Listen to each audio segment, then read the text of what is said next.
No, stop that. Stop that now. We already have intro music. Ponies. It changes every week. But I don't know what it'll be this week because... What is this tea? this is going to be a holiday tea. What just happened? Nothing. What? What? There's more than one way to spell it.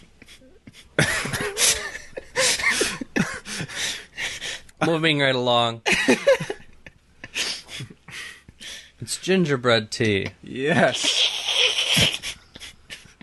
My God. We're adults. Yes. We're adults hoping that no one catches on to Julian's inside joke. I don't know who this Julian is. But as the team man, I approve of this awful joke. Well, that's a very bad business decision. It is gingerbread. It'll be one of a few holiday teas we'll be getting soon. I'm just waiting for another tea to be back in stock so I can buy them all at once and not pay stupid amounts of shipping. And yeah. So, how do you like it, Nick? It's a bit overbrewed. You're a bit overbrewed. But it's good. I like it. I've had it before, so I know that it is good.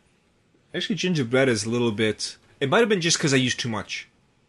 With the gingerbread tea, I found that if you put too much in, it'll have that overbrewed taste, even if you brew it under the specified time. Because I've made that mistake more than once, because I always put a lot of tea in my stuff. There's more than one way to overbrew a tea. One of them's time, the other one's tea. Ah, boy. So It's got a good smell, at least.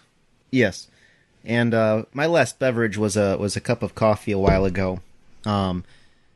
So this followed it pretty well. A lot of flavor. Mm-hmm.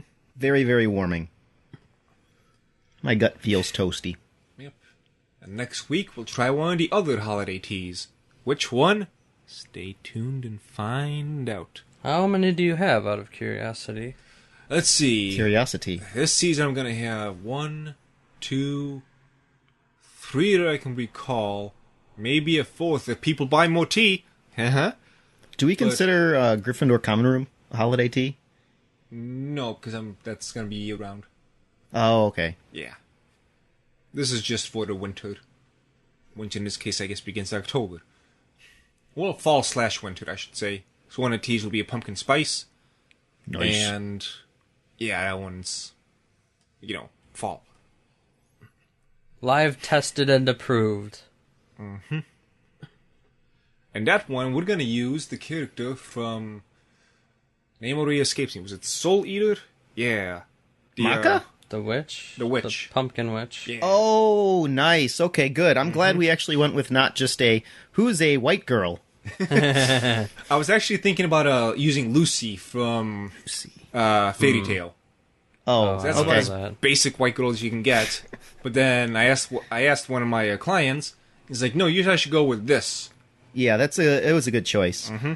I'm gonna call it pumpkin spice tea because she says that whenever she launches an attack. Pumpkin, blah blah blah. She only is in one episode fighting, right? It's just the first episode. Fighting? I think there's a few. From what I've She's seen, usually like a bystander. Yeah. But I think she fights a few times. Slash sex offenders? What did you just say? Sex appeal. Oh, sex appeal. Which basically is a sex offender. I saw that scene. I haven't seen the anime, but I typed in her name. It's like, oh, well, I know what her point in the plot is. Pretty much. No. If I'm thinking about the right character, her point was actually interesting because first episode, you come in and Maka and Soul, I think that's his name, right? Yes. The main weapon? Yeah, that's what I thought. So they're about... Yes. You have to gather 100 or 1,000 souls of witches. And they have this really awesome battle against this really ferocious, powerful witch. And so they get the soul or whatever, and then they go to eat it. It was just the familiar. And so they basically get sent back to square one because they botched the whole ritual. And...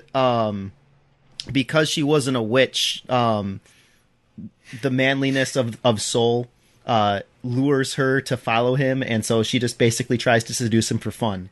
Because why not? But that was a really, really cool opening scene.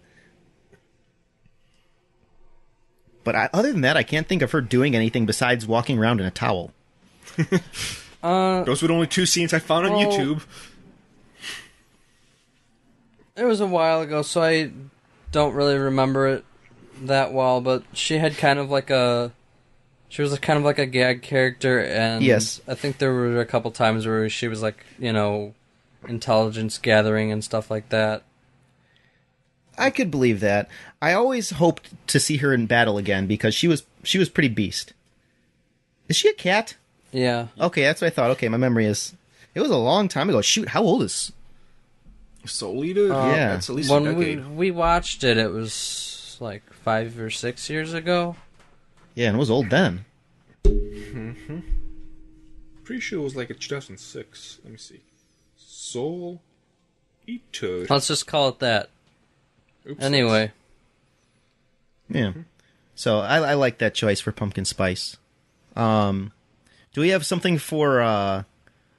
Shoot, which one? It was a spicy tea, the one I like so much. The green tea. Spicy green tea?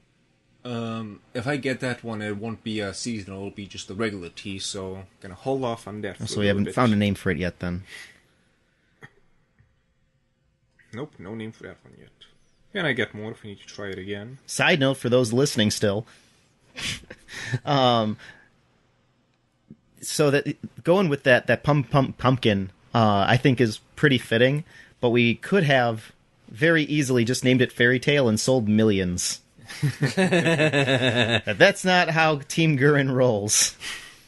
In 2008, Soul Eater came out. Yeah, so it'll be 20 next year. Wait, 20? You mean 10? Yeah. Sorry, I jumped a decade. I thought 10, I said 20. Somebody else will be jumping a decade later this year. No. Yeah, oh, that's cute. No. A certain T fellow's birthday is coming up. And he's gonna hit the big 3-0. That spells 30. To you. Spells? Yes. And we remember that by Swan Butt. Yeah, Swan Butt. Swan Butt!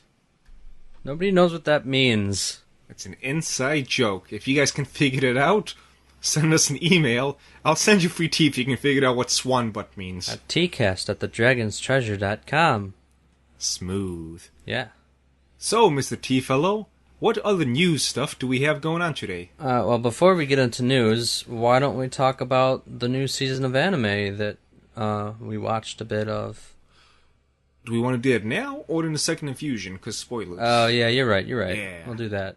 Yeah, so news. There's not a whole lot. We got a little bit of holdovers from last week because there was so much. First, Square Enix is looking for writers for new work related to Nier, so it looks like they're making a sequel to that.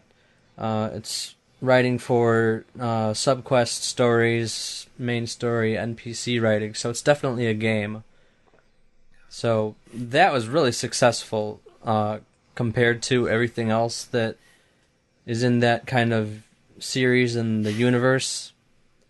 So good for that. Look forward to it. There's a new Legend of the Galactic Heroes anime coming. Ooh. Yeah. I'm especially glad because I've never watched any of that. I've watched like 2 episodes. And then I was like, oh wow, there's a whole lot of this. I guess I'll never watch this again because there's so much. So this is a reboot.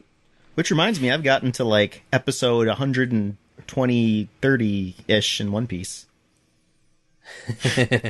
Little by little, it keeps losing me, and then I get kind of pulled back in by the undertow.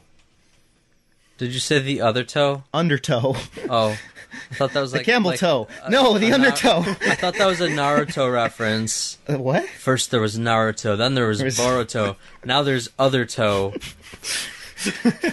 There's only Boruto and Boruto's dad. Boruto. Everyone calls it Boruto, but it's supposed to be Bolt.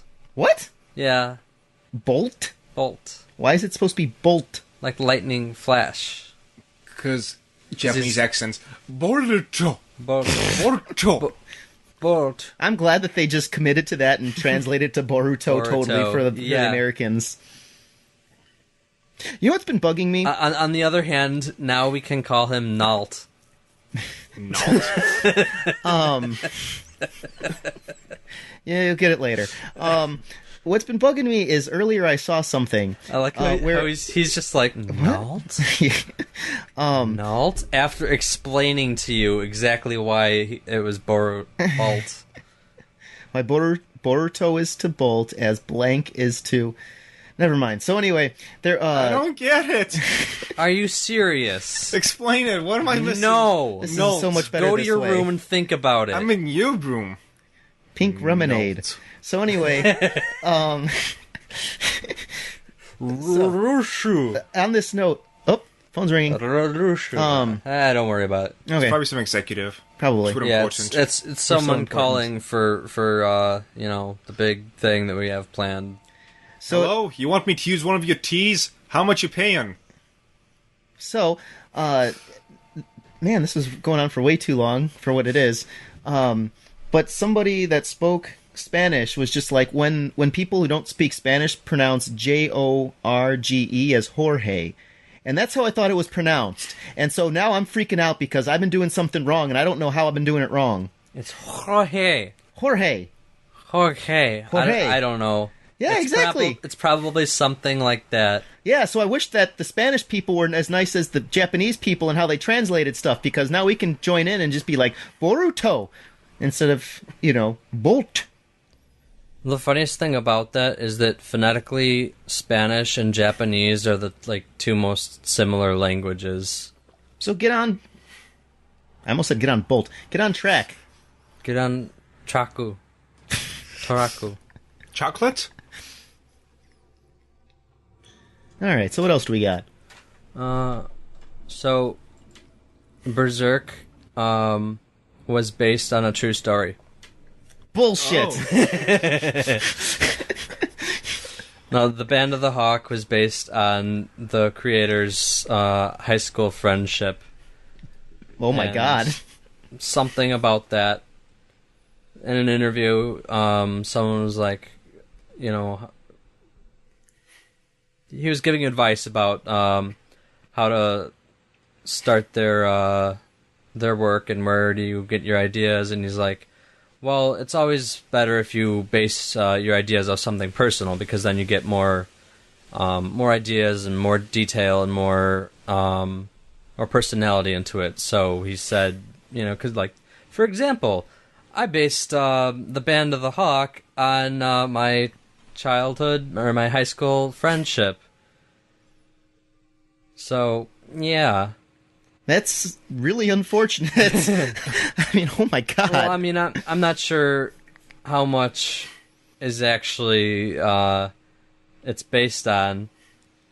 Like, I don't think that the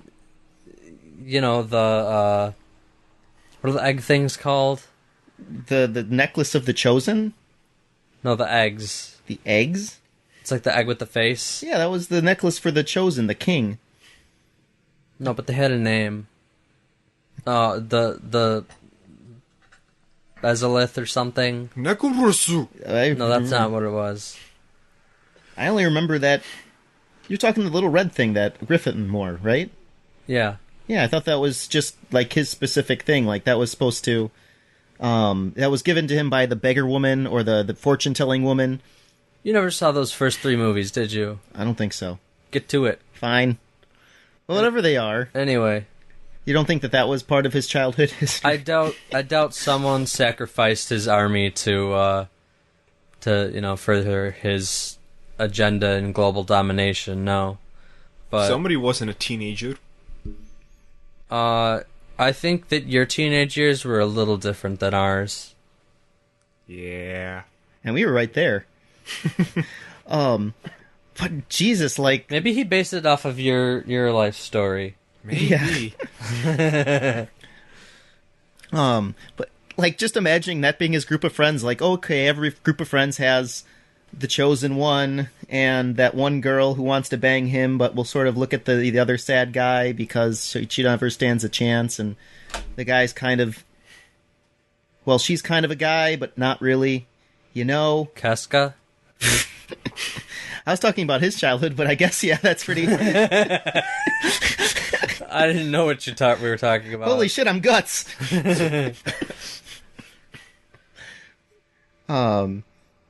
That's, I did not expect that to come from reality. I expected that to come from, like, I was reading this really depressing story and decided that it needed bigger boobs. Oh. Next. So, you know Sonic the Hedgehog? No, but I know John the Hedgehog. Fun game. Just type in any name the Hedgehog. Edgy the Hedgehog. Nothing personal, kid. Anyway, so you know Sonic. I know T the Hedgehog. God, they're making damn it. a... Wait, what? We gotta make a T the Hedgehog. No, we decided to not do that last time, but that's why I know of T the Hedgehog. Oh, I didn't know about this. I want to hear the story. It was the time I really wanted a name for the spicy green tea, and we had no ideas, and so the tea man instantly went, T the Hedgehog, and basically to get me off the topic. You know what? On one hand, yes. On the other hand, I'm trying to stay away from memes. Those type of memes. That's an eternal meme. That's why, because it was spicy, and the memes are spicy, and... Yeah, there is no good reason. Don't pretend. It's just fucking blank the like, hedgehog. Well, you know, what is one of those memes that'll never go away? Like, you know what would be kind of fun? It's not all your base. The cake is a lie. That'll never go away. Yeah. Okay, it's like Arrow in the Knee. Yeah. Like, that got old as soon as it got... or in the same time it took to get good or funny, whatever you want to call it. It might be kind of fun. Some tea places will. Well, Tula is a good example. They'll let you blend any of their teas. Really? Yeah, they'll make a personal little. Interesting. Yeah, it's neat. We could do that and be like, create your hedgehog. Because no matter which, they could mix. Send us your MS Paint little. They could mix trash, and we will print the sticker. They could put. Well, let me think. Like Pylo Chun and Gryffindor Common Room, mix those together, and that would still be better than some of the trash hedgehogs that I've seen now, thanks to this wonderful group. Speaking of trash hedgehogs, they are making a live-action combined with a CG thing of Sonic. Oh! I thought the second part was going to save it. I'm like, live action, oh my god, with CG. I refuse to believe it. That's like, I thought they learned from the game that they made, where they kind of did that. What? They did a live action game? No, they made a game where Sonic was just hanging around like regular people. Huh. I guess not. Or maybe they did, and they just learned the wrong lessons.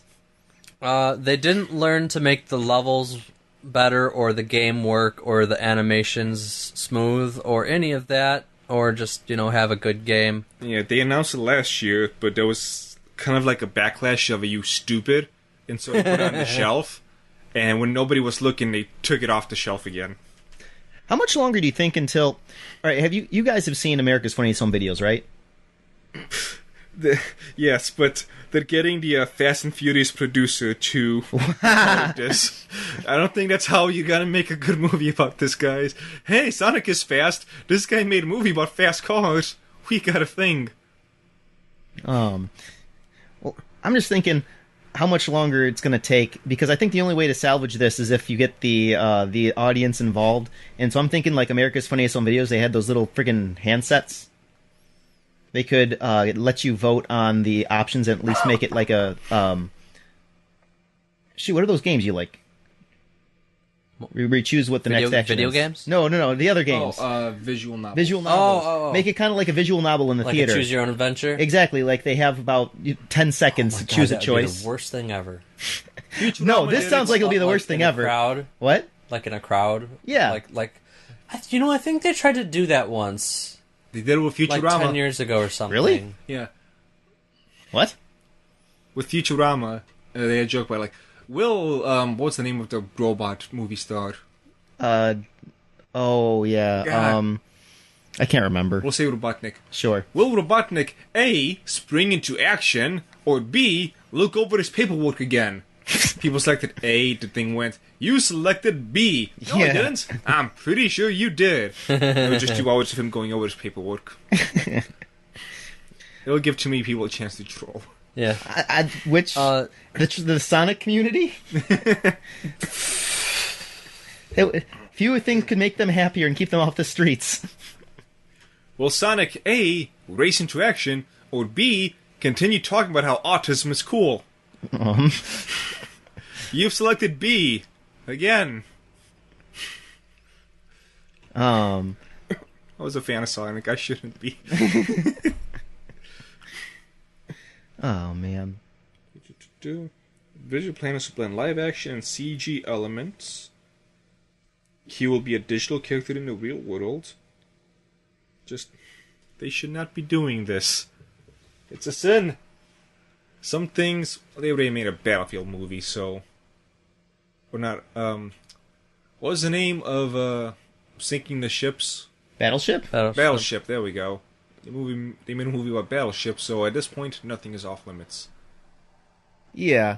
Though I think that was... I never saw it. But it looked like it was self-aware. Like, my god, they sunk our battleship. It's like... Wasn't Rihanna in that? Ironically, or... I think so. It looked like it. At some point, I don't think someone could... I don't think that would be approved. They'd be like, no, this is making fun of our board game. You can't do that. This was like 2005. Battleship? It was later. It was later? Yeah, it was definitely past. It was pre whining about everything. A couple of years ago. Pre what? Whining about everything. Whining about everything? And now, Battleship helped me through a dark time, therefore no one can speak ill about it. Oh. What do you mean? People now, they just like to say shit things are good because it helped me through a dark time. So if you say it, you're offending insulting me. Yes. Yeah, if you make fun of it because it's a two-dimensional board game with not a whole lot of strategy to it, for example. Mm-hmm. At some point, I'm going to get the movie rights to Connect Four. I'm going to make it like Saw style. What? Oh my god. You didn't connect forward. Chop off a limb. But I'm going to make the trailer completely not showcase that at all. I'm going to make it like a nice little kids movie. You'll just find the old commercial. Connect 4 in theaters. What? Or I'll get the movie rights to Crossfire. Oh man. I and love then people that. will burn alive. That'll teach you. After seeing how well they did an anime adaptation to Fidget Spinner, I will almost watch anything. You know what? Oh, that. Like the live action one? That. No, it was the anime fun thing. That I Fun showed thing? You. Yeah. I remember you showing me a thing, but wasn't it live action? No, it was pretty good quality animation anime, Oh. I think. I maybe like it how was Fidget live Spinners action. began to be... Pretty sure it was You're right. live action. I like how Fidget Spinners originally was designed to be something for autistic people to get their energy out. And then everyone was just like, hey, autism's cool now! And, it just became a fad. Hey, is Minecraft designed for autistic people? Because I love it! Oh yeah, Rick and Morty. Yeah. That'll be second infusion. Well, Rick and Morty is not really anime. Fuck it, save it for the second We'll talk infusion. about it later. Yeah. God, I want to make some kind of like a joke thing, but what kind of a stupid thing they could base a movie off of. But at this point, I can't go lower than Battleship. It's... Anything's up for grabs. Oh, speaking of Saw, they're making a new movie of Saw. That's nice. The guy was supposed to die in the last one. Wasn't he supposed to die in the first one? Wasn't the whole point he was dying of cancer or Wait, something? who, the Saw guy? Yeah. Or like a Survivor character? The Saw guy, he was supposed to be dead and buried in a box, but in the trailer they have him they're like digging up the box, like, how did he come back to life? Oh, who It's a cares? mystery. It's like he's a horror movie masked man. It could be a different guy in a mask. He could be immortal. He could be Dio. He could be whatever. Didn't they do a legacy with him? Where there's somebody else that came and continued on his work in her own crazy way? They did a bunch of stuff like that. I saw somebody make a video trying to like piece together the plot, and he was just pointing out just like how stupid some of it is. They kept trying to do like twists that really were not going for it. In the last, what was supposed to be the final movie, the guy who survived the first movie ended up being the new Saw person. Oh, this is actually kind of interesting that you say this. Fun fact for those of you still listening. Today's phrase is... that reminds me, because that's based off of the theory, I think, in part, that those that are abused become abusers. Or seek out abusers. And so he was... that's obviously as traumatizing as you could get. Like, he cut off his foot! Yeah. So they're seeking that. But I don't think I just reread this if I didn't know about it before. Most people that hit kids, for example, and are abusers were abused. But that said, most people who are abused do not abuse. So it's a shrinking number. Like most people leave out the second part. In the first part, it suggests that everybody that's abusing is going out and abusing other people. And assuming that you can abuse two people if you're one person, then it should rise exponentially. But most people who are abused do not continue to abuse. So anyways, I want that to be understood a bit more, because people seem to think that the problem of abuse is spreading and amplifying and growing and growing and growing when it's not. Now you know. Yay! How can you claim abuse is not spreading when they're still making anime like Boruto and Fairy Tail? Oh, man. When we get to the second infusion, I'm going to talk about Black Clover, which is basically Naruto if he was a wizard. That sounds wonderful. Yeah, it does, kind of. That's the big hype anime right now, right? You'll see. Black Clover? Yeah. Today was the first episode on at least Crunchyroll. So. Yes, I thought that was the big thing everyone's looking forward to, though. I'll get into it. Just the first episode. I'm not going to judge the anime from the first episode, but if every episode is going to be like that... Why do they make the first 3 episodes of anime? John, did you do your homework that I assigned to you 2 hours ago? I didn't know I got assigned homework 2 hours ago. Well, you should have been reading You've been to college. The class assignment board. What's the assignment board that I maybe did by This accident? is why you fail. You were all supposed to pick a different anime of the new season to watch. Oh. And I came up with this plan 2 hours ago. So you had plenty of time. What happened?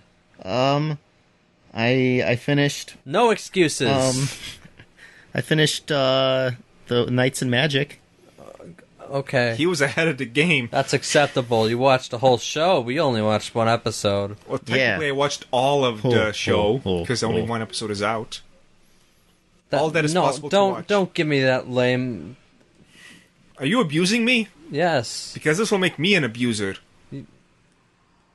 Wait a minute. But on the positive side, you can choose to end the cycle. And then I abused you back.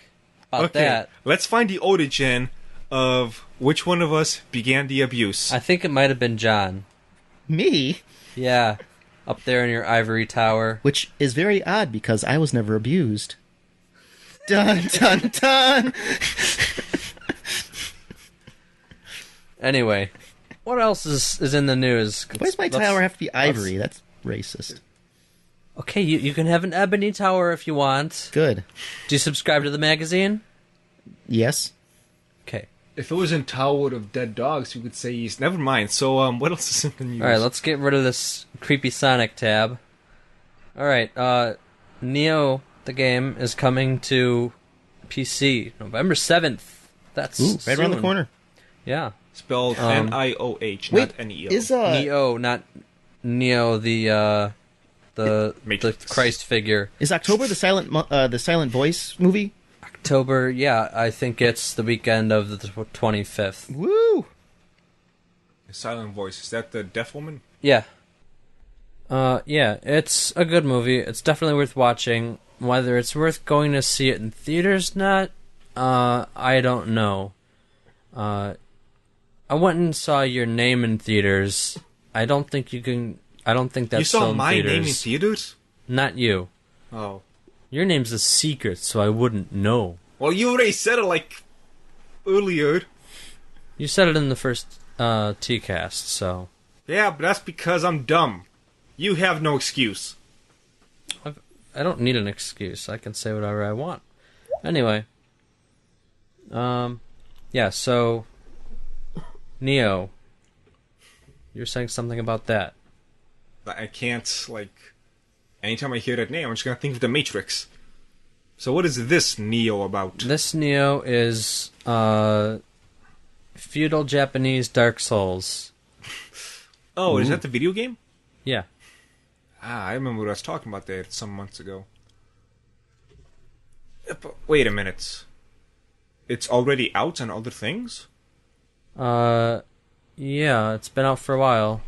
How come when we were looking at it, we had very little to go off of because it was still in development? When was this? This was just a few months ago. It came out in February. I have it. I played it. What? Yeah. It was really hard, and I traded it in because I couldn't get past the second level. Wait, could we... Twitter. Yeah. It was really hard. I've beaten every Dark Souls game except the second, and I couldn't get past the second level. Twitter. It was really hard. Hold on, because we were talking about Spitter. some sort of anime Dark Souls Oh, video game. not anime. Samurai. Samurai, okay. Okay, that's... You're thinking of Code Vein, which I suppose. isn't out yet. Okay. That cleared that up. Samurai Dark Souls. That sounds like something I would enjoy. Yeah. So, it's way harder, but you would actually really like this because, while there's less, like, movesets and options, like, there's only 5 weapons, I think. Let's see, there's, katana, dual wielding, there's a, like a, what do you call it, like, a, Great sword. no, there's a... Naginata. No, is there? Bow. No, I don't think there is, but I'd be surprised if it wasn't. there's like a sickle on a chain. Ah, yeah. I forget what that's called. There's... Chain and sickle. Chain and sickle, sure. There's a word for that. Axe. There's another really heavy weapon. And bow and rifle. Like, really old rifle. Yeah. You had me at dual wielding. For those who don't know, I am a very big dual wielding fan. Yeah. And then... So, your moveset is really, like... You use stances a lot, so instead of light and hard... well, along with light and hard, your focus is on stances, so use the left trigger to... or the left... Analog stick. button to... Trigger. Yeah, the L1 to change between stances.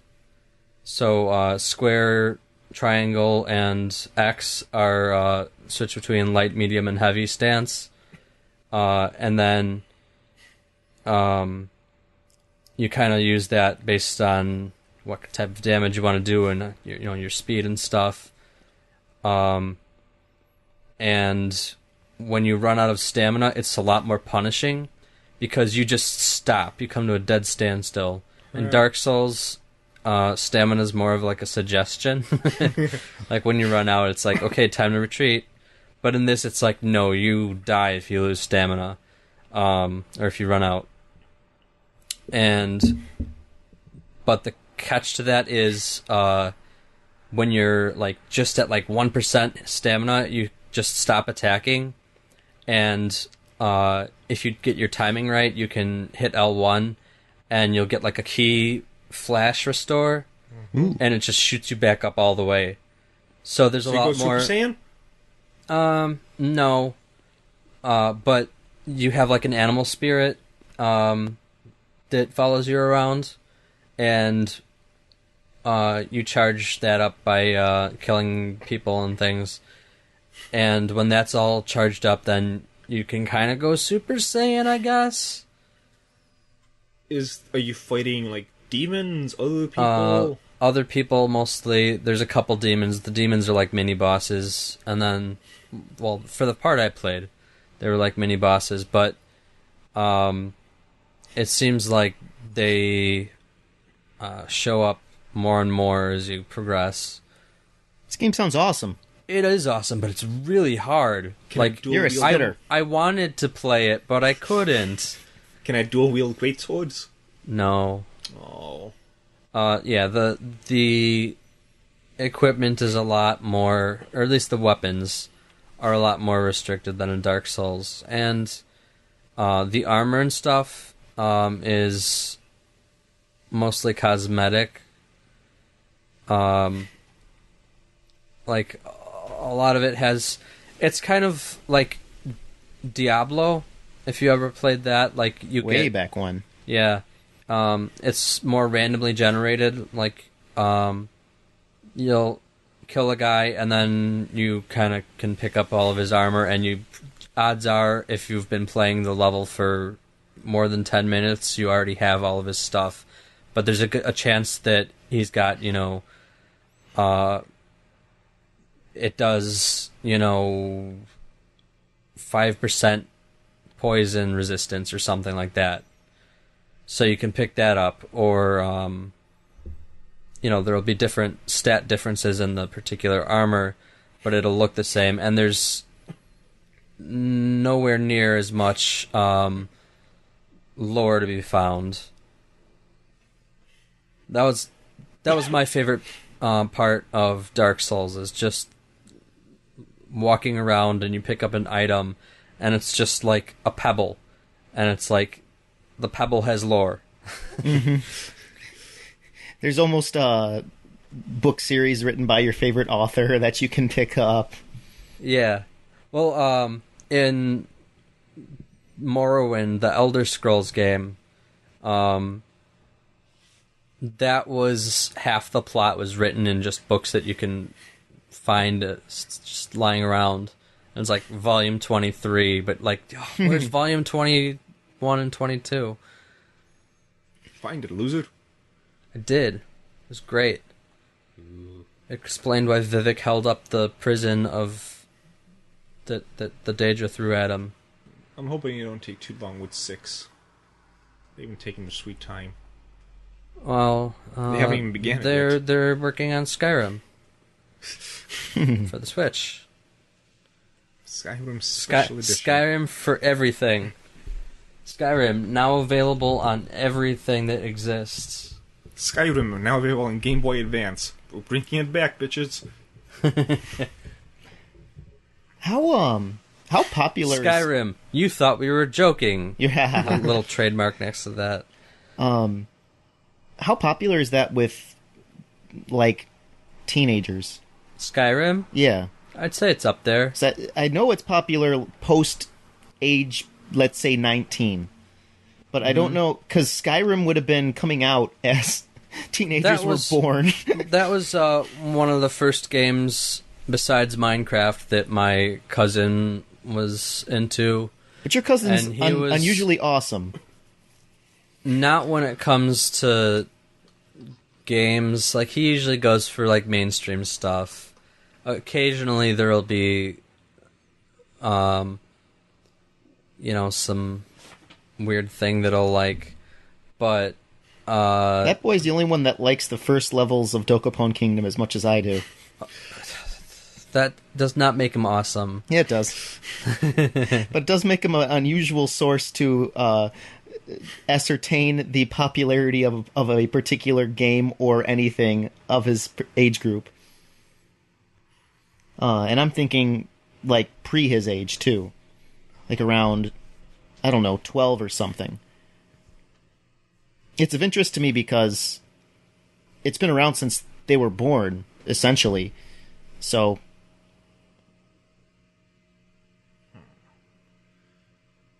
they're focusing a little bit too much on Elder Scrolls Online.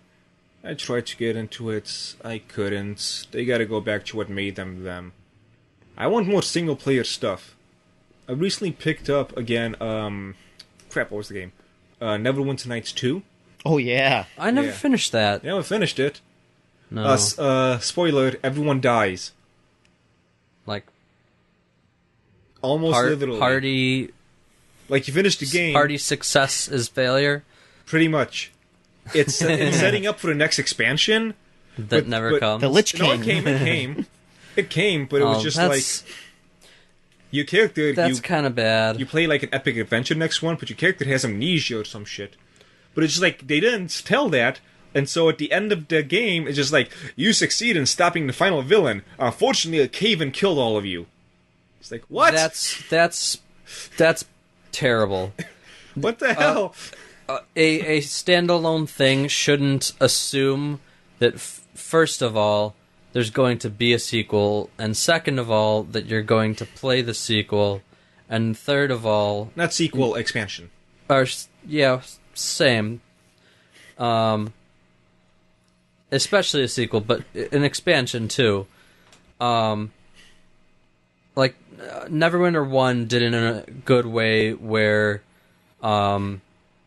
you could use the same character, but it was kind of like they were different. It's like you were just on a different adventure.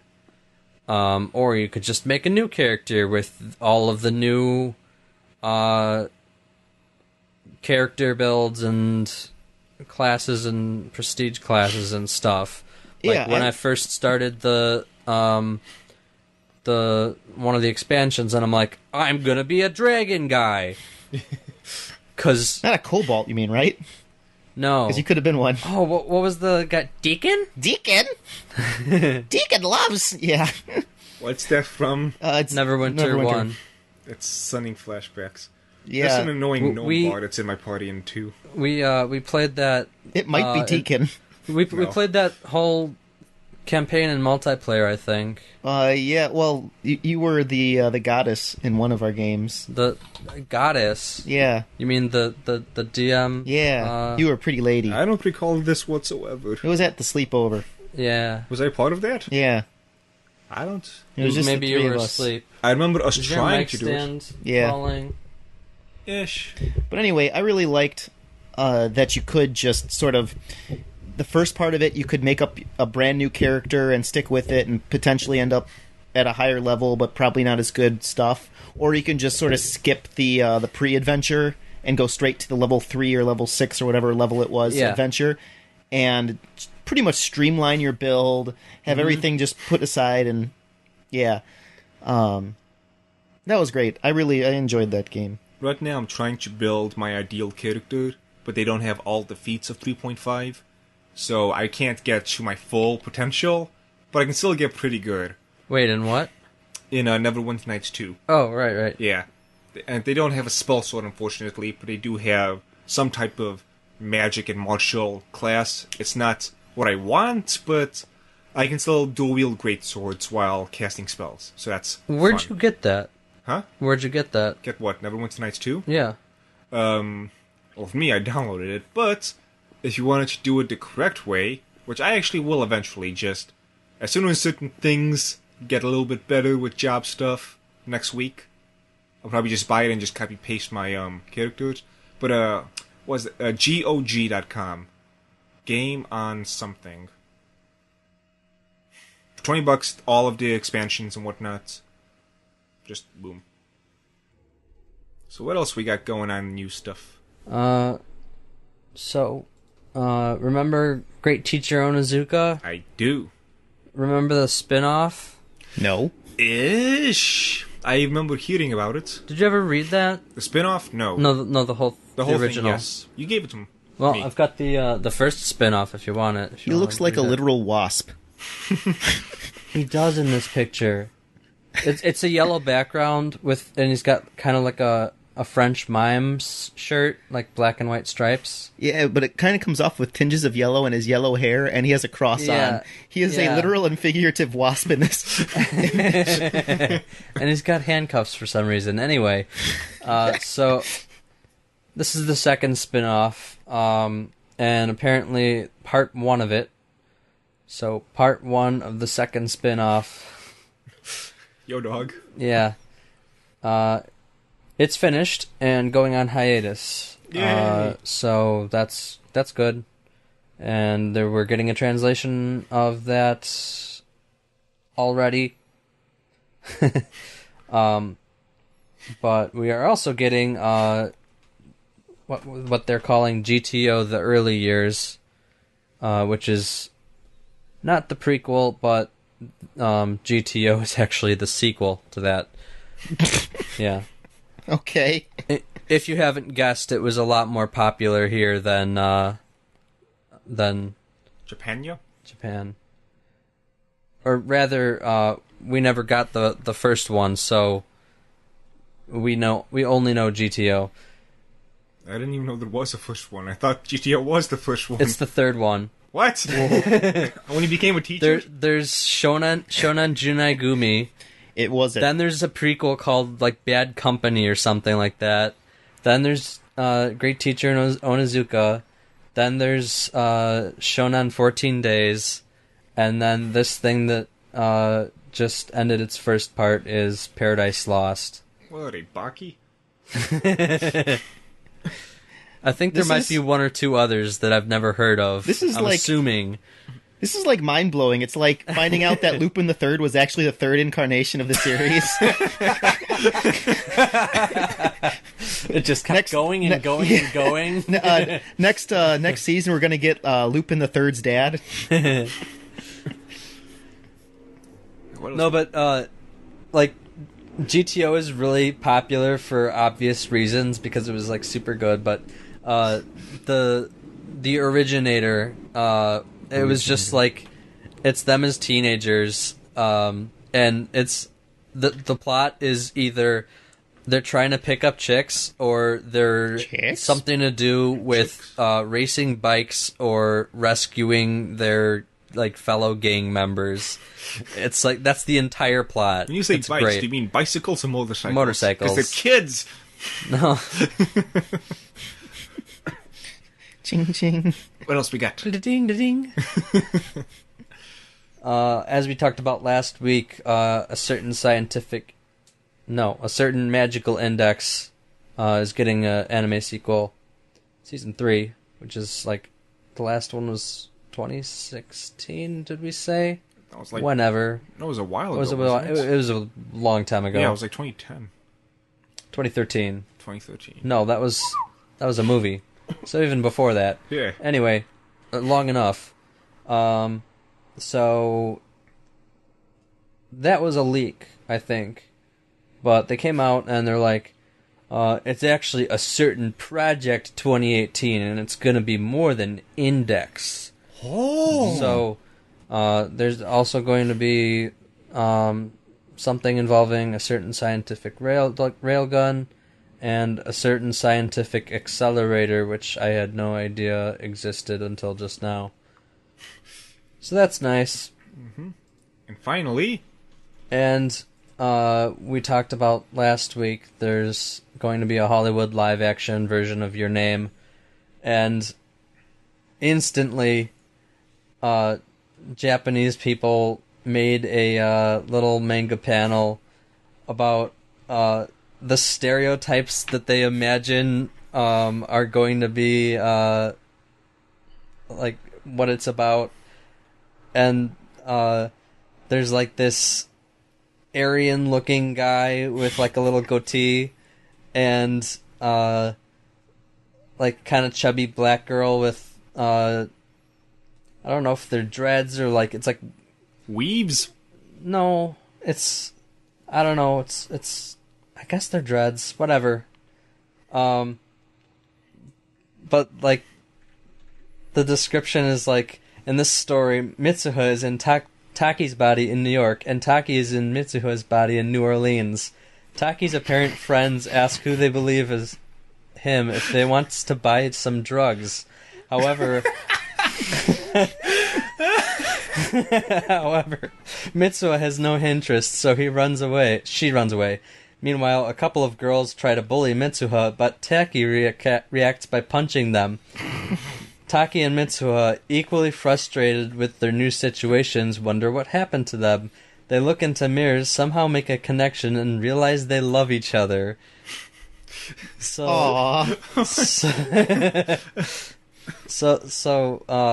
yeah, it's all about the Japanese stereotypes of Americans, and apparently describes my American experience. Apparently, they think New Orleans is a rural city, which is hilarious. Oh, Japan. Hey guys, want to go buy some drugs? Hello, fellow children. Right. That's not news, but So that covered all of that fun little news stuff. All right, now I'll do just a quick segment on This Week in Tea. So This Week in Tea, we sort of decided for our own reasons to talk about quality in both product and opportunity in work. So there is a major problem in the tea industry, several industries, but also the tea industry, of human trafficking.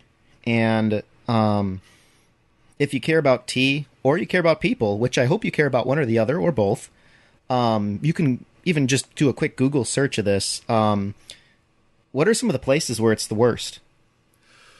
Ooh, that is...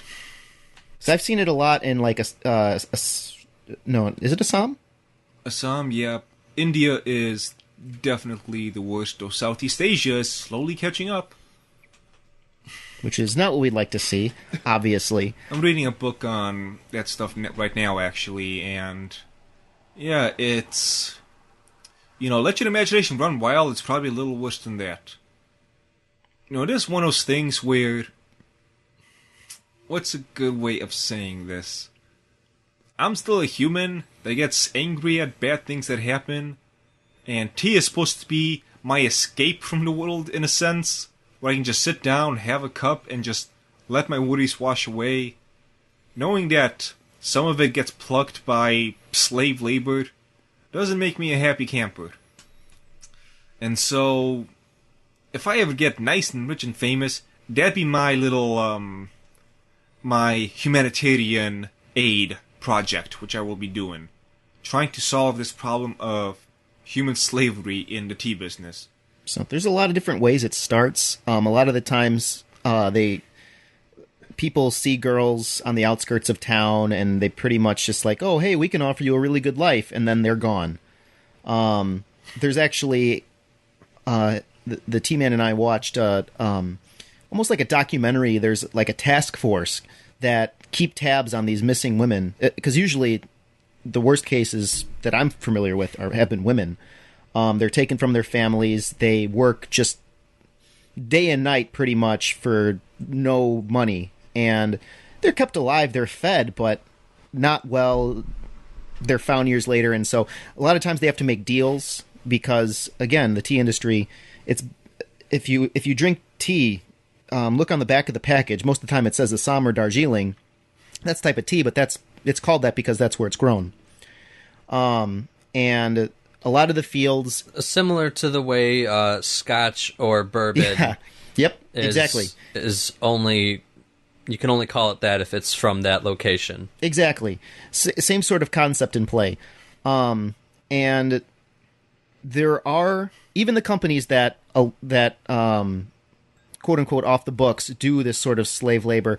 Some of the places do provide homes for their employees, and that's one of the ways they can pay them less is because they say, hey, look, we're putting a roof over their heads and toilets and things. But not even toilets. Right. You need to look into these sorts. So, for example, most respectable tea shops don't support slave labor. If you're paying, what, $1 for a tea bag, or less, if you're paying little amounts for tea bags, $1 for like 20, isn't it?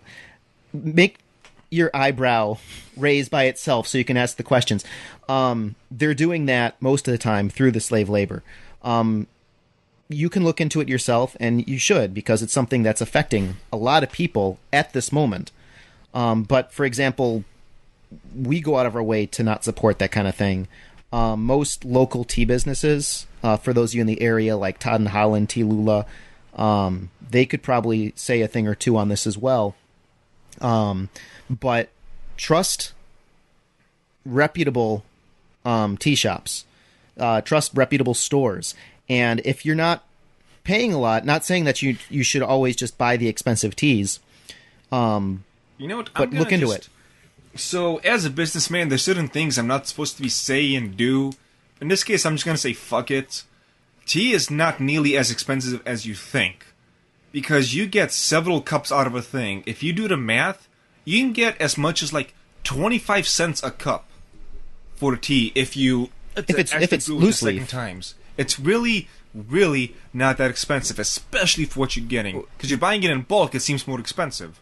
A lot of it is because you can you can make several infusions, like especially with oolong. Mm-hmm. Like what you would get if you don't infuse it, it's like 8 times as much, maybe. Yeah, so buying it in bulk generally in If oolong you really will want cost to go for it. when I buy 3 or 4. oolong in the bigger pouches, it'll a lot of the times run me about $20. But those $20 will last me like a year, if not more. You get a ton. I drink a lot of tea, by the way. Yeah. It lasts me a long time. So exactly, I drink like 3 or 4 cups a day, and I still have some tea from like 3 or 4 years ago, so... Yeah, so let's not play this game of tea is expensive. I know I'm supposed to be like, oh, I know, I'm sorry, but no, fuck that. It's really not that expensive. And so don't go even cheaper with people like... Oh, God, how is the name escaping me right now? Lipton. Lipton or, what was the other one that began with a B? Anything that's got the powdery stuff, chances are that's made from slave labor. That's why you can buy like 80 bags for $3. You know, people always make if it these... comes in a crate for less than $10... Tetley. You know, people always make these things like, oh, I would do what I can to end slave labor. I would totally, do all of these things to help out the good people. And then when it comes down to it, they don't. Yeah. So this is something that won't cost you a lot at all. In general, you can be safe in assuming that if it's super cheap, there's probably a reason for it. Find out those reasons. And again, what I was going to say before is in a lot of the places, they house their growers and they give them quote-unquote toilets. But if you look into it, some of them, for example, that one documentary, this woman had been living in this place for 20 or 30 years, and the toilet never worked. 17 years, the toilet. 17 years. So, I mean, it was a long period of time. And when they asked the manager, oh, it's on the list. We're getting to it. Yeah, oh yeah, we're getting to it. We swear. And I understand there's different, but if you look at just straight, don't just take my word for it. If it's something that matters to you, actually look at these places, and you can tell that they're cutting corners. And if they're cutting corners there, chances are, just down the field, they're utilizing underpaid or not paid laborers. So, lots of good places to get your tea. It's not a strike against the entire industry, but it's something to be wary of. Human trafficking is a modern day problem. More so than people realize. Yeah. So but I think that's enough of depressing conversations. Yeah. We'll wrap this up and then move into the second infusion. Well, you also wanted to talk. You had something to say about binging versus weeklies. Yeah, story structure. Story structure. You know what? I think we can get into that in the second infusion because I gotta bring up the defenders. You talked about that already, like 2 weeks ago. Yeah. I only talked about I only mentioned the ending and how stupid it was. Was that even on air, or was that just to you? Yeah. No, it was... I don't know. I'll talk about it again, and I'll bring up the story structure thing. Okay. Because I genuinely don't remember that. Alright, binge versus weekly, though. Yeah. See you then. No, now. Binge versus weekly. 3, 2, 1. Fine. Well, you could always watch Netflix at just 1.5 speed. Burritos, tacos. You had to go and make it weird. Yeah, we're trying to do a theme song here, Nick. And you had to inject your sex. I said burritos, tacos. Yeah, stuffed burritos and tacos. Yeah, we get it, Nick, okay? You're the one being weird about it. My sexuality is not a food. My sexuality is not a food. Is mayonnaise a gender? Welcome to the second fusion of the Dragon's Teacast, where we probably lost a couple of people. Get out For of here, those of you still listening. For those of you still listening, you're mentally sane. So, we have a few things. For the first time, we've all seen individual things, and we're going to talk about them. Let's go ahead and begin with that, actually. So, I watched Black Clover. Nikolai, what did you watch? I watched UQ Holder. And John's been with his Knights and Magic. Yep, which is pretty much officially finished. Yay! Officially finished as in complete, or officially finished as in the season's over? There's debate over it. They did a kind of... it was really similar to those of you that saw ReZero. Where it's just sort of like RKO out of nowhere, the show's done. And they had like that goofy little goodbye in the corner. But where they left it off, I would be really surprised if they just left it indefinitely. Yeah, I gotcha. So I can talk about that a little bit. So I haven't talked about that in a few weeks here. They did a lot of good things.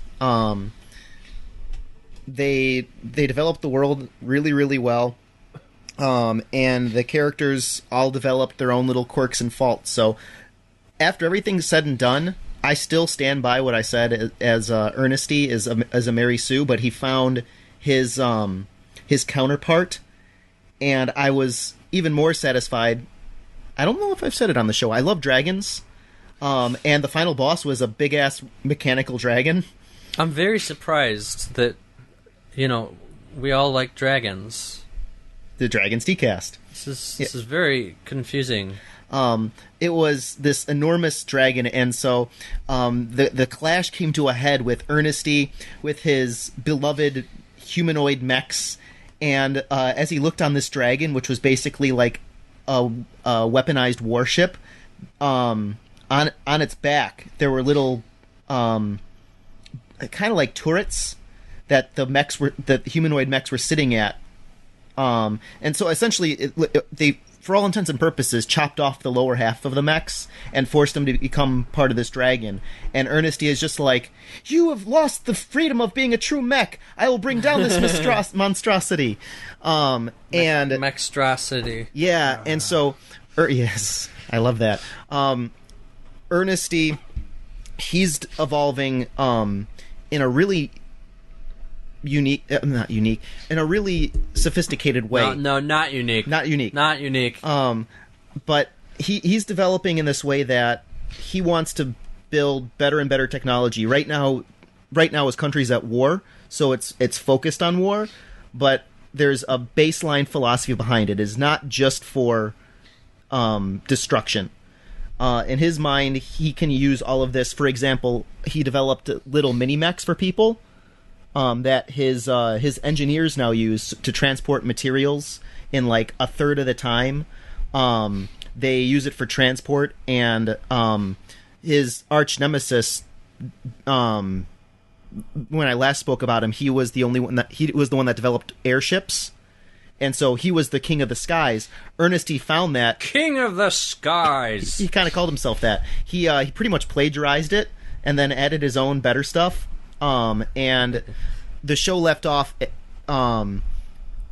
quasi World War I, II, where the world had a bunch of new technology, and they were able to apply all of it to civilians. So basically, anyways, the point is that Ernesty, he really loved humanoid mechs because the human form is so diverse, versus the other guy was just like, no, the whole you're talking about toys, your aesthetics. That's ridiculous. What we need to make are weapons for more power. Practicality versus exactly. beauty. Yeah. And he's just like, all right now the task is war, so I will focus solely on the power to beat you, whereas Ernestine is just not quite opposite. So anyways, they came to a head, and so they had this really cool scene where the mechs were fighting, and the design of Ernestine was sort of talking to the design of the other character, the other scientist. So it was like them having a conversation through their battle. The design of them? Yeah, so Ernestine's talking about his design as it's clashing both in abstractly and physically. And you've seen the part where the warriors clash their souls, and it's just like, this is the power of friendship. Take my power of bending the world to my will, in fewer words. In this case, it was, you must always have a higher philosophy. If you dedicate everything solely to power, it'll be your downfall. The other guy is, if you just get lost with your toys, you'll be crushed by my superior blank. And it was a really satisfying ending battle. And at the end of it, you had the other scientist guy. His faction that he was selling his technology to was beaten, so he pretty much flies over to Ernestine, looks at some of his stuff, and he goes, you'll see more of my designs, and, I guess I gotta find someone else to sell my designs to, and so he flies off into whatever the next bad guys are going to be, and Ernestine is given a lab by the king, so basically now he has more power than ever, so it's a matter of if he can keep up with that, and for the human element, I mentioned that the princess, I thought that she was going to be set up to be the love interest for Ernestine, but she kind of had a thing for the knight. Mm-hmm. The knight's a baka. He doesn't get it. Like, she's doing everything she can to make it known that she has feelings for him, and he's just like, at the end of the series... But not because she likes him? Baka, no, she's almost like saying, like, I want your sword. I have a sheath for you. And he's just like, oh, okay, that's nice, and, they where did you get a sheath? What kind of sheath are we? He's like, no, I already got one. So anyway, she comes to say goodbye to him because the war is over. They won, and she's got to be the queen now. And he's just like, oh, hey, and she's like, I'll never forget how you protected me right at the end. And he goes, oh, I didn't do anything special. She's like, oh, but I will always be in your debt, and something romantic. And he's like, oh, all right, bye. And as he's saying this, everybody's watching from behind a crate. And so, princess likes the knight. Ernestine says, oh man, if he were a mech, I would totally be rewriting his program. Basically saying he's stupid. There's a girl who likes Ernestine and has from the first episode, and is just like, Ernestine, you're not one to talk. And he's like, eh? And then the other girl who likes this other knight says, our whole unit is made up of idiot men, basically, and the knight that she likes is right there, and he goes, eh? And so there's this, like, circular thing going on. But, yeah, it was a cute show. It wasn't the most, it wasn't like a Gurren Lagann, Full Metal Alchemist Brotherhood, deeply rooted in philosophy, but there were certain things in play that you could completely ignore or appreciate. Overall, I'd say the show has, let's say, 7.5 out of 10, which is a high score for me. I think of 5 as watchable, watch-worthy. I would say I would recommend this to somebody looking for something to watch. 5 is worthy? 5 is, I think of that as like a C, is average. It's right down the middle. It's not, it's got... This is why I use, out of 5 instead of out of 10, because everybody uses 7 as a baseline. But everything's 4 out of 5, if I say that. Oh great, 4 out of 5 stars, that's another... It's like if you say 2 out of 5, it's like, oh man, that's terrible. Right, exactly. All right, let's go with But like 3 out of 5 is like, oh, that's like, meh. Yeah. But like 7 out of 10, no, that's not too bad. Exactly, that's why I use that. 3 out of 5, let me think. I would think of I think this is on par or a little bit better than Soul Eater. Really? Yeah. A lot of similar strengths. It's kind of silly at times. Mm-hmm. Yeah, it sounds like it. Yeah, but the character development is fun. The story is relatively fresh. It sounds like if the wacky school parts of Code Geass were transplanted into the like R&D department, like with Lloyd and what's her face? Yeah, I know what you mean. Yeah, pretty much. What's her face? The table fucker? Or... No. Well, yes, that too. But the less important character that he was always working with. Lloyd and his assistant. Oh, the assistant. Okay. And then I forget her name. The opposing researcher. Indian lady. Yeah. Yeah. That does remind me. This is hard to do. They actually, in my opinion, because the dwarves are the one that... There's the dwarves, I never mentioned that, but they're the ones that work on the mechs. And they give them enough spotlight, so at the end you have the knights who defended the kingdom, all there in front of the king, victorious in all of their glory, and they had the builders there too. And I think they gave them the perfect amount of spotlight, because somehow I walked away with that really appreciating everything that went into making the mechs. And we're like, yeah, they deserve a shout out. And they didn't make it in such a way that other shows have been like, the people who fly it aren't really that important. It's the people, the blood, sweat, and tears that make up the technology, that they're the real heroes, and they try to blow it out of proportion. I feel that they got it almost exactly right. The people that made it, you saw them toil away in the background constantly. You saw there was one scene that this is the scene I'll think of when I think of the show. Everyone's getting to eat with the princess some cake and stuff as a celebration, and the guys that I'm talking about, the dwarves, they were fixing the mechs that they just trashed in the battle.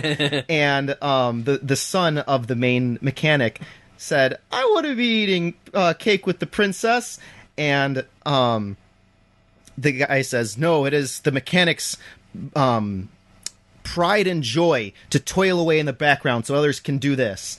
And the son's like, Dad, are you crying? And he's just like, this is the sweat of my heart. The sweat of my heart, son. And yeah, so I mean, there was subtle nuances like that you could totally miss, but it was just a really overall well-balanced show. So based off of manga or something? I don't know, actually. I would imagine so. I'm going to have to look it up. It had kind of an open ending, so... Oh, yeah. Maybe. Like I said, it would be great if it ended here, because there's so many things to inspire fan fictions. I was literally going to say that. Inspire fans' imagination. But they had that very ReZero-esque, like, ReZero, that's over, right? They're not going to... Oh, no, I think that was super successful. It was super successful. I think they're going to make another season. But I thought that they, like, that's the point. So... And they were going to leave it there. The problem with... It's based off of light novels. Ah, okay. Which means that, like, they used up most of the source material. I think there's 4 out or something. Or maybe they got to book 4. One of the two. So... Yeah, I'm waiting for more material. I see. Which takes way more time than manga. So instead of they could do a Super Naruto. Or, Boruto's dad? Yeah, they could do a Super Naruto, or they could just wait 10 years till when it's complete, which is never, because it's a light novel series, so they don't end. I really hope that they do like Boruto's son is just like, let me see, it would be Toruto or something, or like maybe it's Tort. Hold on, or maybe it's Totoro. And then Boruto becomes Totoro's dad, and anyways, that reminds me, Guillermo del Toro. the director. Mm-hmm. You know that one, but not the other one. Yeah, I'm like, I don't know that show. Oh, I see. Not an anime character. So in Pacific Rim, there was one character who was a Japanese kid, like 9-year-old or something, and she couldn't pronounce his name, so he's like, "You could just call me Totoro." I didn't know that. That's funny. All right. So, Nikolai, do you want to go on with your thing, or save it for last? So I'm a fan of Negima, which is basically reverse Harry Potter. So They're not wizards, they work in the shack. It all starts when they get their revocation letter from their school. No, in order to become certified as a actual wizard, everyone has to go take an apprenticeship at their chosen job or their chosen place, and usually it's like an apothecary or something like that. And the main character Negi, he goes and his designated chosen place is teach a class at, I guess it's an all-girls school, or at least the class is an all-girls school. The point is it's an all-girls class. And he's like 9 years old or 10, so he becomes the teacher there, and they're all like 14. And so to become a certified wizard, he has to be their teacher, and not let any of them find out about magic. And obviously, throughout the course of the manga, every single one of them eventually finds out. And it starts out as because the author, his previous thing was Love Hina, which was the most fan-serviced harem thing ever in the world. No. He was kind of forced into... oh my. Yeah, pretty much he was forced into oh-mying the whole plot until it was actually popular, and then he just made it into, a combination of Harry Potter and DBZ. So, nice. in the first few chapters... Yeah, in the first few chapters, it's like, oh no, I sneezed and my magic is out of control and all the skirts flew up. And then at, chapter 200 or whatever, he literally has, 6-foot-long hair that's made of lightning. So, well then. You would really like it. I've said this before, you would like it. I think... years back, I saw the first episode. Not the anime. It's trash. Okay. It's literally just... We can't really tell a whole story, so let's take all the filler and make that the anime. So the anime is just all the bad parts with maybe 3 or 4 story episodes. So don't watch that. Bad anime. Okay. But the manga's great. Right. So how does this relate to the... Oh, right. Yeah. I went off on a 15-minute tangent. Yeah, so Yukio Holder is the several hundred years in the future sequel. And one of the characters from Negima is one of the main characters from... it's, the same characters crossover. Uh-huh. And... the actual main character is the grandson of the wizard guy from Negima. You spoiled it for me. No, I mean, technically, but it's a first 10-minute spoiler, so not really. And the basic gist of it is... so the character is... a teacher who is kind of adopted the main character, and she's like every day they the guy and his friends, they try to attack her, and she's really good at, like, she's really strong. And every day she just, like, brushes them off like they're trash. And they are. Like that dove. Pretty much, actually. And she's like, if you can defeat me, then you can go to the city, to the capital city at the top of the tower. And there's this huge, like, way off in the horizon, there's, like, this giant tower going up into the sky. And that's kind of, like, all their dream is, you know, if you get there, you get success. You get rich and famous. So one day, stuff happens, and because of that, one of the characters, like a bounty hunter, comes and just wrecks her, and, like, with complete ease, and just, like, dismembers her limb from limb, and, my God, vivisects her and beheads her. Vivisects? Yes. Oh my God. Completely, like, all limbs and torso cut in half. That's hot. Yeah, so she's totally dead looking, and and the main character goes to save her, and he's got, like, a wooden sword that he's been using to try and attack her with. And he runs up, and the mercenary guy, the bounty hunter, he's like, "No, you're just a kid playing adult games, but you were in the wrong place at the wrong time, so I'm going to have to kill you too." So he tries to attack, and he cuts the guy's arm off, and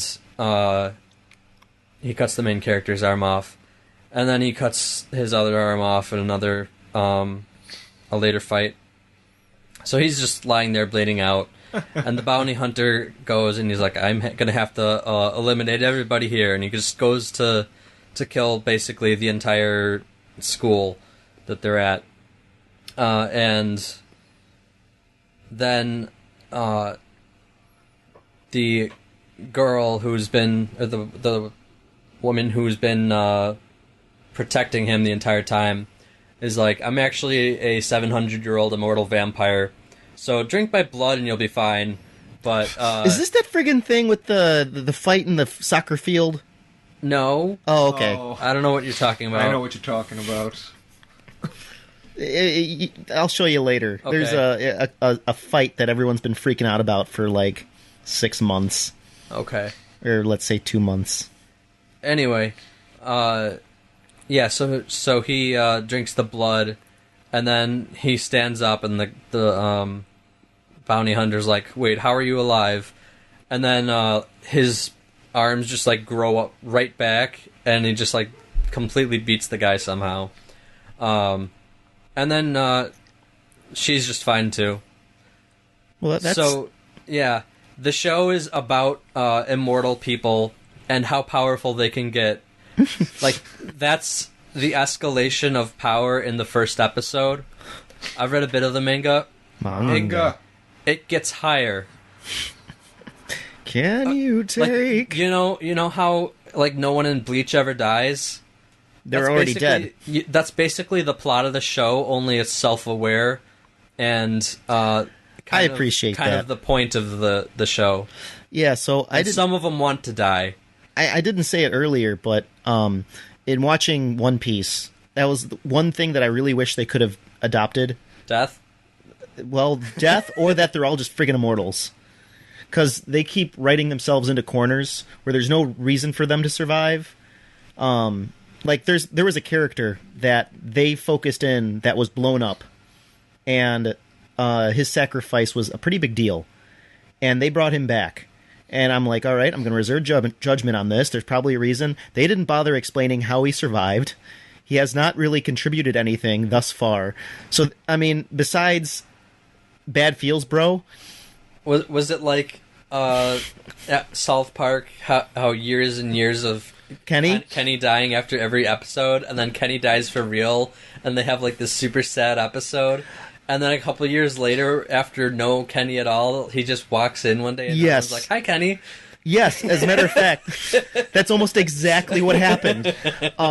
He sacrificed himself so the team can get away. They unreasonably, with unusual amounts of firepower, blew him to hell.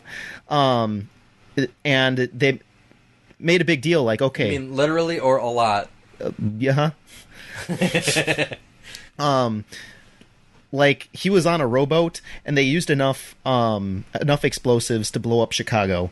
Like, just, there's no escaping that. And so then there's this battle going on that requires pretty much all your attention, because they splintered it off, of course. So everyone's got their 1-on-1 or 2-on-1 battles going on. And at the end of the episode, this guy sings, and you see just his silhouette. And I'm sitting there like, no way. And then he goes, ma, ma, ma. All right, time to get to business. And then, by the way, he does nothing after that. Like, it's cut to black. 3 episodes later, he cross-dresses, which is a big deal. But that's it. And I hate how they keep writing themselves into corners, and just through sloppy writing, like, well, I know that this person's bleeding out and buried at the time, but he's alive and fine, and he'll be back, and then he'll be within an hour fighting the main boss. Right. Just like, what are you doing? I wish that they were immortal, so there would be some sort of reason for it, or yeah. That's one of the biggest shortcomings so far of the show One Piece. Well, also, since I was talking about Negima, trying to plug that, it's also kind of a reverse My Hero Academia. Ooh. Where Show's it's good. from the teacher's perspective, and all of the students are... It's like the class for people who are special in some way. But nobody realizes that that class is the powers class, except for the principal and some other people. So over this course of time, like, everyone's slowly gets like their part, and you see cool little stories between the people. Nice.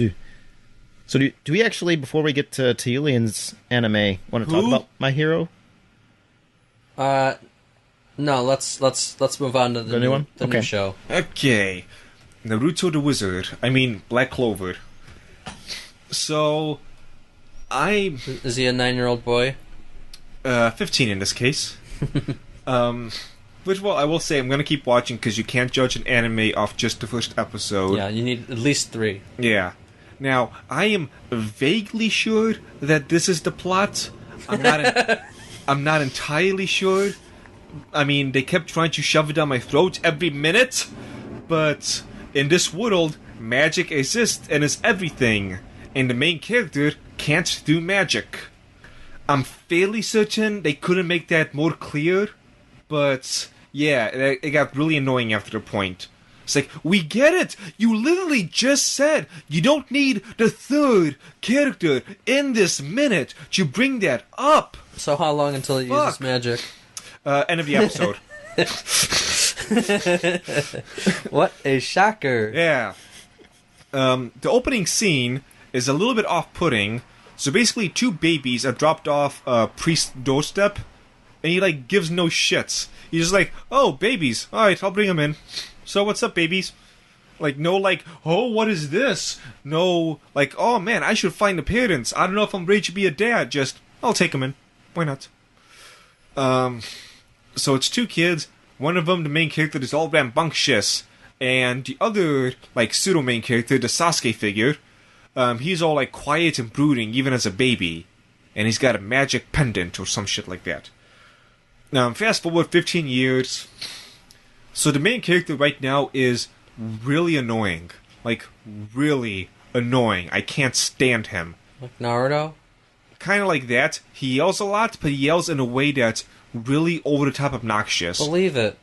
Kind of like Believe It, but it was more like, Believe It! Oh, Every sentence! Like that! Really obnoxious. If that's what they're going for, they got it. I hate them. I hope in like 2 episodes, like something really dark happens and there's a time skip, and then he's just like this actual assassin. So in this thing, when people are 15 years old, they get a magical book that lets them do even more magic called the Grimoire. And all the 15-year-olds are gathered, and they're passing out the books, and everyone gets one, except the dude with no magic. And they repeat that he can't do magic for like the 15th time. So that happens, and when this is going on, you know, the tutorial boss just happens to be in the room because he's walking by or some, like, really boring, like, I'm so happy I was walking by to see this. The Sasuke figure, he gets a book with a 4-leaf clover, which is the same book that the Wizard King used. Oh. There's only one Wizard King, and guess what the main character wants to do? Be Hokage. Yes, become the Hokage/Wizard King. And eventually, for whatever reason, so does the Sasuke figure. Oh, he must have already found out about Itachi. Uh-huh. 15 is the Shippuden age. So, the tutorial boss comes along eventually, beats up some bullies. Tutorial boss. I love it. He beats up some bullies, and he basically steals the 4-leaf clover book. The main character shows up to rescue the day, but he gets his ass kicked. And he gets made fun of, and he begins getting all depressed, like, oh man, I don't have any magic, there's nothing I can do, I guess I'll give up on my dream.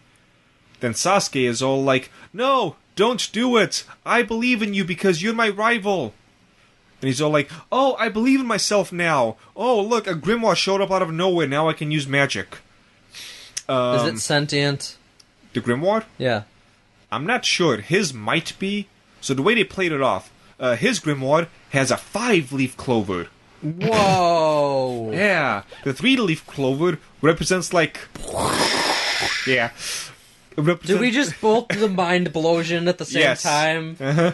Okay, I love it. So they explain what the 3-leaf clover means. They explain what the 4-leaf clover means, and the 5th-leaf clover is the leaf of the demon. Oh! So now his shadow, the shadow he cast behind him is like a demon shadow or something like that. That is exactly Naruto. The reason he can't use magic is because of the demon that lurks within him, blocking his magic pores. This is satisfying because I wrote something in 6th grade that sounds almost exactly like this. I wonder if they just uncovered this. You wrote it? Is that what you said? I wrote something almost exactly like this, except instead of a book, I used staffs. And it was, I think, almost the exact same thing. I think there was like a clover or there was something in it, and the main character gets something with way too much.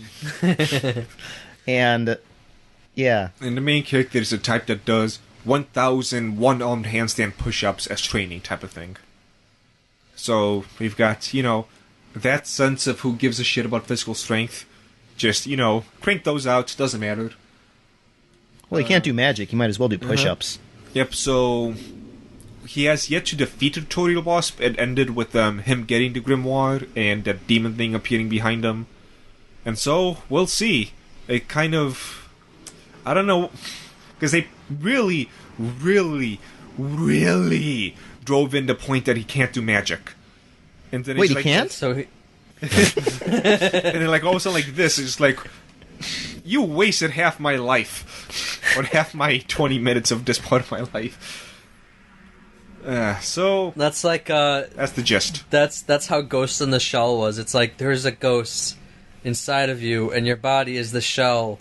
How is your shell, by the way? I need to do medical checkups. It looks like your ghost is fine. That's in the but shell. the ghost inside of your shell, how is it? Is it good, your ghost? Your shell needs some healing. Shell, ghost, ghost, shell, ghost in the shell. See the movie. You are already seeing it. This is the ghost of the shell. So that's more or less wraps up. There's a couple other little details. The only thing that could have done better is if, like, she had a nice little look at the camera and drank a Pepsi. That said ghost. That's no. 2 Cokes. One says one says Ghost wants a shell. And then at the end, they drank the shell first and then poured the ghost into it. Wow. So that more or less wraps up the gist of Naruto the Wizard. What's it called? Black Clover? Yes. And the 5-leaf clover, the color Is was it black? black. Oh, Yeah. spooky. Right. So, Rick and Morty. Yeah, we'll do Rick and Morty first. It was a good episode. It was It made up for the last one. okay, but I felt like they could have done it much better. Like, I don't not like it, but I feel like it kind of tripped at a few points. Especially for the season finale. Yeah, that They was. didn't really, leave any openings or hangers or hooks or anything. It was... Do you think that we're going to get the next series of episodes around Christmas? No. Because that little friggin' guy that estimates the next episode with super accuracy had his family moment at the end. Wait, what?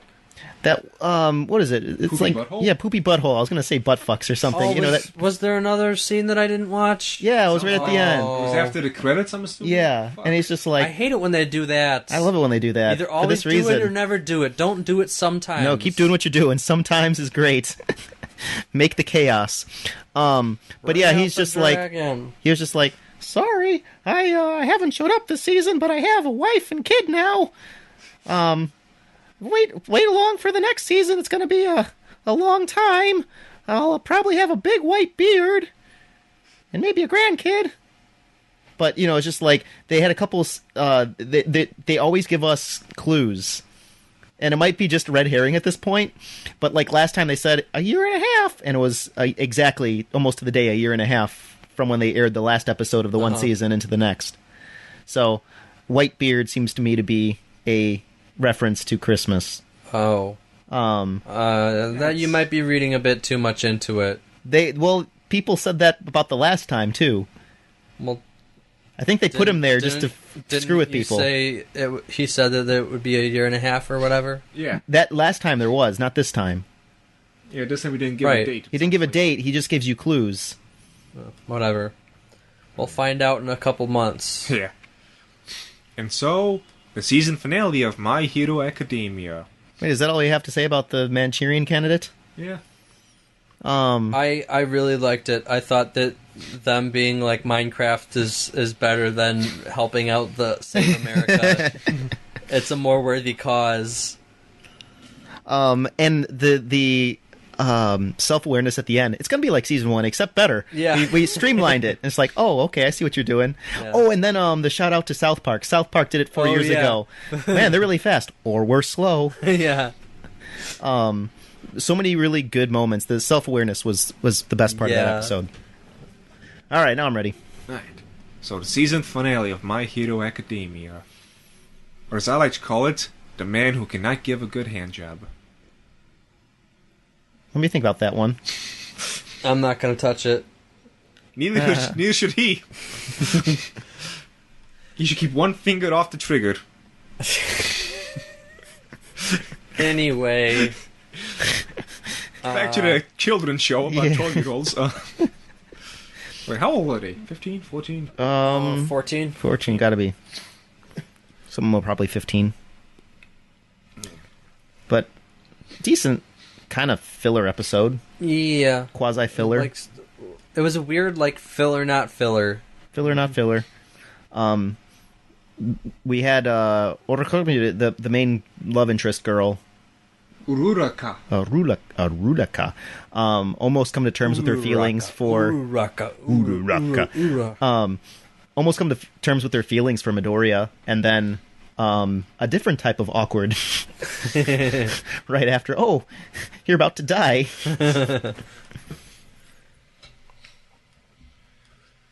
So it seems like the, not main villain, but the patsy to the main villain finally has conviction now. And the main villain's happy about it. Mm-hmm. We got a very Sasuke, Orochimaru thing going on with them. He will be my next one. The next me. I still have no idea if that implies he's just going to take his body, or he's going to like fuse with his soul, kind of thing. He's gonna give him all for one. Or one for all. It seems awfully altruistic. It seems like he's just growing a new body in tanks. Like, those are Nomus. Yeah, but like, he's like, my body will soon be ready, and then they cut to the Nomu. So I thought he said he was going. He's super happy. He will be the next me. I thought he said something like that. He being who? The angsty white-haired hand guy. Yes. Yeah. Let's not call him. Can we call him Hand Job? No. No. Odd Job. No. The Stranger. I have to wonder what happens. So, like, most of the quirks you can explain quasi, like pseudoscience-y. Yeah. What's with that fifth finger? Well, the basic gist of his quirk is once all 5 fingers touch, he I know. disintegrates it. I get that, but why that fifth finger? Like, Earth, fire, wind! It's any fifth finger, it doesn't matter which I one know. it is. Why? I- That doesn't make any sense. Oops, It has to have In full terms of- contact. Yeah, but maybe it's a certain amount of exposure of his skin, Yeah. percentage-wise. Maybe it has nothing to do with the fingers, just that's his Or quickest way of... just, it's connect the like dots. it's got like maybe there's energy flowing from your fingertips and it has to have all 5 or something. Who knows? Better not to ask. It's Yeah, better not to ask. It's not really worth thinking about. The answer is enjoy the plot. Yeah. And next season we get to see more of John's waifu. I don't think I like her very much. Why not? She's got a couple screws loose. Nah. Just like you. Just different screws. When you start to lose screws, it matters where you lose them. Screws for different shoes. Indeed. Which I don't remember what kind of shoes she wore. That's odd. She wore a schoolgirl outfit, so that's nice. That's nice. Cute. The other guy had his face half sewn on, and he seems like they're trying to make him complex. Most reasonable out of all of them, which is kind of weird. Yeah, I want to see how he's going to end up, because it seems like they're setting him up to be more complex than I think they can make him. Reverse Susk, Itachi. Yeah, in a way. My brother Bakugo is... Oh no. So, we know how next season is going to begin with the camping trip. Do you think any shenanigans will happen at this camping trip? I think it'll be hardcore training. Hardcore training.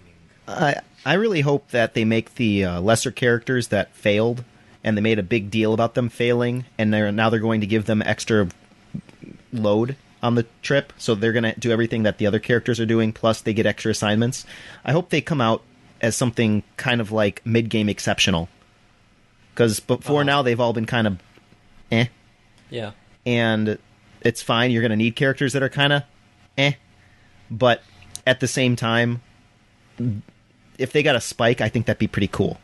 Yeah. So the other characters that actually matter get a launching pad. I think that's what the trip will be. Is everyone gets a little boost. You learn a little bit of everything that a hero needs, and get some training in. I don't think they'll be attacked or anything.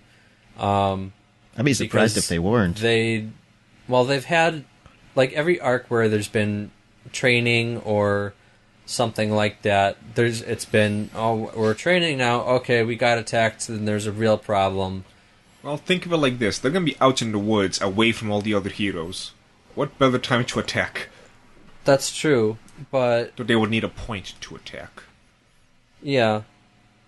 I guess I'm not necessarily saying that there won't be a problem. There's totally going to be a problem because, then otherwise it would just be a trip. But I think it would be more like, bear attack or something. I think. Okay, so one of the things is the principal gets horny and accidentally transfers the quirk to bears. No, Anyway. one of the things they had was, survival zone, right? So they're probably going to have learn a lot about that. And everything so far has been a city setting and how to deal with like direct combat and things like that. They never really had any significant exposure to like mountain forest. They have a lot of opportunities here. One of the things they could go and do is they can go the route of there's an inside person sort of helping out the evil organization from inside the school. If there is, I think that's if they do get attacked, I think that's the only way that they would be. So if they go that route, what'll tip me off is, and I don't know why I think it would be the girl specifically, but she all of a sudden shows up as an exchange student. Or, something like one of the bad guys that's new to the organization goes in to infiltrate. Something with that. Well, she's already a schoolgirl, and she doesn't look like she stitched her skin together with other people's corpses. But the society doesn't look like they judge. I mean, they let the rock guy in. He looks kind of funny. And the principal has the scar. Yeah. People all have backstories, and some quirks have to have some sort of degenerative effect on tissue. So I think, I don't know how they would come into the school at this time of the game, but if that happens, that'll be my tip-off that there's a bad guy in a position of power.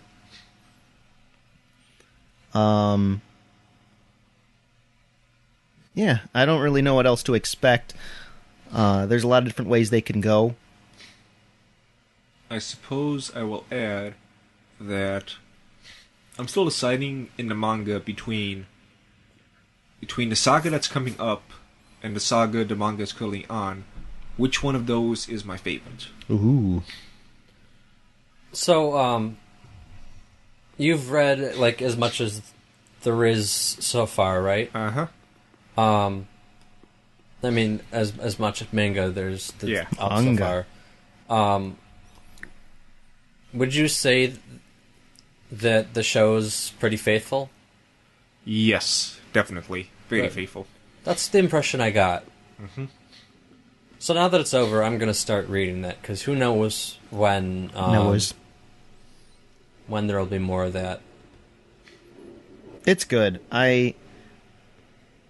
What surprised me is the show has had quite good reception, but I've known at least 3 or 4 people that just picked up the show this last week.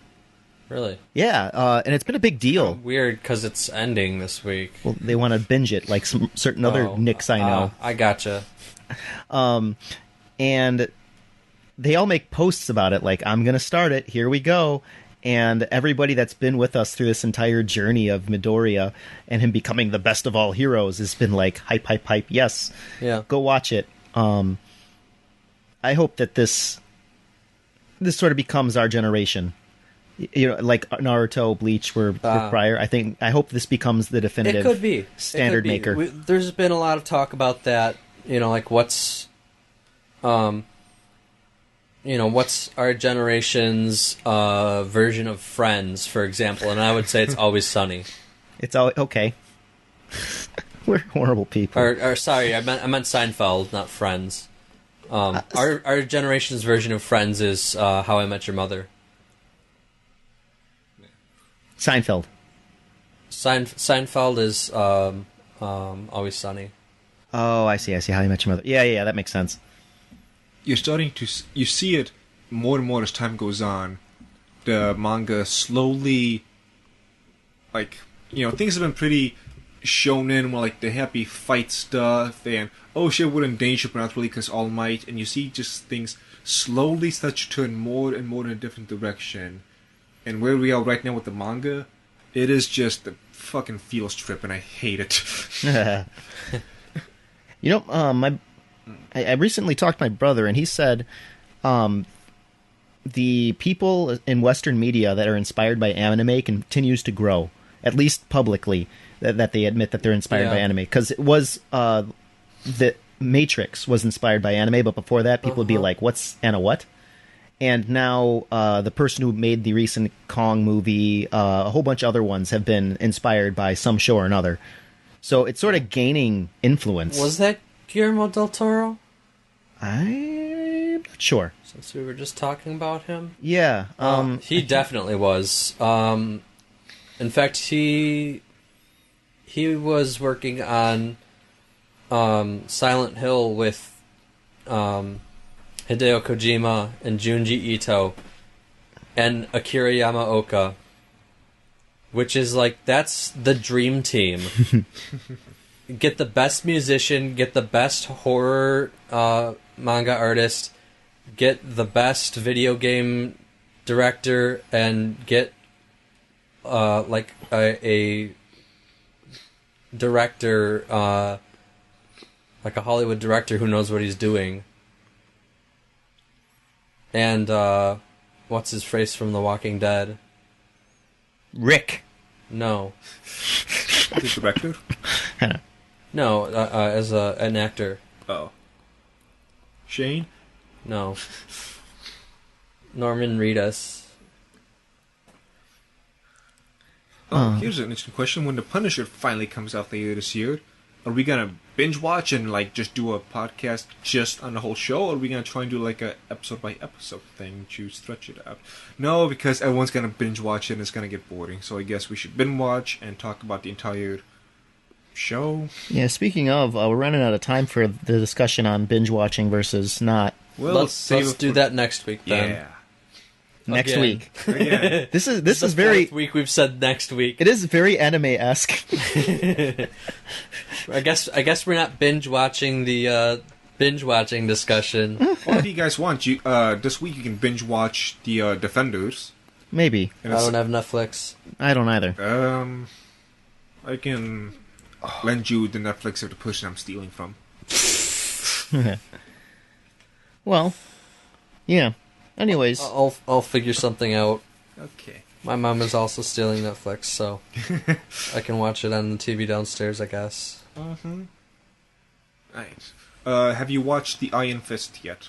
No. I will do that first. The only one I've watched is Daredevil and Jessica Jones. Jessica Jones and Luke Cage. Honestly, you have no reason to watch them. But you need Jessica Jones. I mean, to watch the Defenders. Yeah. But Okay. in terms of things you need to watch, Daredevil and Iron Fist, you need to watch before you begin watching the Defenders. Otherwise, you're going to be For some reason, Iron Fist, I have no interest in. I don't know why. Probably because they rushed it. How would I know that from thinking about it? I don't know. It's just like the concept doesn't interest me. You don't interest me. That's not true. No, it's not. Alright, I gotta do things to Mr. Nick, so we will see all of you next week. That's not true. We will see you next week, but I mean that's Chimichanga. his things that he's doing are outside of this house. Get out. Remember, if you want to send messages, Teacast at thedragonstreasure.com. We'll see you next week. Hopefully with more discussion about that binge versus what would you call it? Week by week? It's Live? structured binge versus week by week. Okay. Well, we'll see you then.